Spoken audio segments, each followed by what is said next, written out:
கர்த்தர் செய்த எல்லா உபகாரங்களையும் நீ ஒரு நாளும் மறவாதே என்று சொல்லி சங்கீதம் 103 2வது வசனத்திலே நாம் வாசிக்கிறோம். கர்த்தர் ஏராளமான நன்மைகளை நம்முடைய வாழ்க்கையிலே அவர் செய்திருக்கிறார். அவர் செய்த எல்லா உபகாரங்களையும் செய்த எல்லா நன்மைகளையும் நாம் ஒருபோதும் மறக்கவே கூடாது. எசேக்கியா ராஜாவை குறித்து நாம் வாசிக்கிற பொழுது, எசேக்கியா ராஜாவுக்கு கர்த்தர் அவன் மரண தருவாயிலே இருந்த பொழுது அவன் கர்த்தரை நோக்கி அவன் ஜெபம் பண்ணினான். கர்த்தர் அந்த ஜெபத்தை கேட்டு அவனுக்கு 15 வருஷம் கூட்டி கொடுத்தார். மரணமடைய வேண்டிய அவனுக்கு தேவன் 15 வருஷத்தை அவனுக்கு தேவன் கூட்டி கொடுத்தார். ஆனால் எசேக்கியா ராஜா தேவன் செய்த அந்த உபகாரத்துக்கு தக்கதாய் அவன் நடக்காமல் அவன் மன மேட்டிமையாய் நடந்தான் என்று சொல்லி நாம் வேதத்திலே நாம் வாசிக்கிறோம். அவனுக்கு சகல ஆஸ்திகளையும் கர்த்தர் கொடுத்திருந்தார். ஐஸ்வர்யத்தையும் கனத்தையும் அவனுக்கு கொடுத்திருந்தார். பொன்னையும் வெள்ளியையும் கந்தக வர்க்கங்களையும் இரத்தினங்களையும் கேடயங்களையும் அவர் திரளாய் கொடுத்திருந்தார்.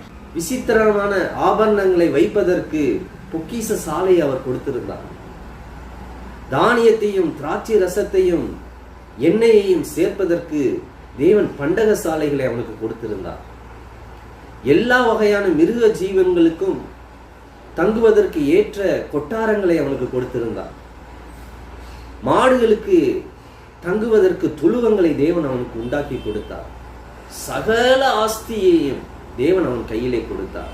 ஆனாலும் அவன் பின் நாட்களிலே அவன் மன மேட்டுமையுள்ளவனாய் அவன் நடந்தான்.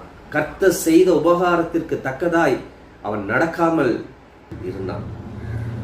பின் நாட்களிலே கர்த்தர் அவனுடைய இருதயத்தை சோதிக்கும்படியாக, அவன் இருதயத்தில் உள்ள காரியங்களை சோதிக்கும்படியாக தேவன் அவனை கைவிட்டார் என்று சொல்லி நாம் வேதாகமத்திலே நாம் வாசிக்கிறோம்.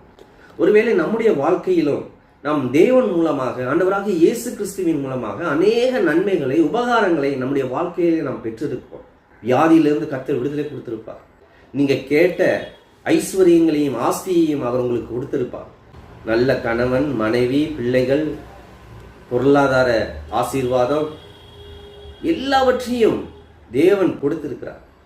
ஆனால் இவைகளெல்லாம் பெற்றுக்கொண்ட நீங்கள் பின் நாட்களில் ஆண்டவராகிய இயேசு கிறிஸ்துவை விட்டு விலகி செல்கிறவர்களும் உண்டு.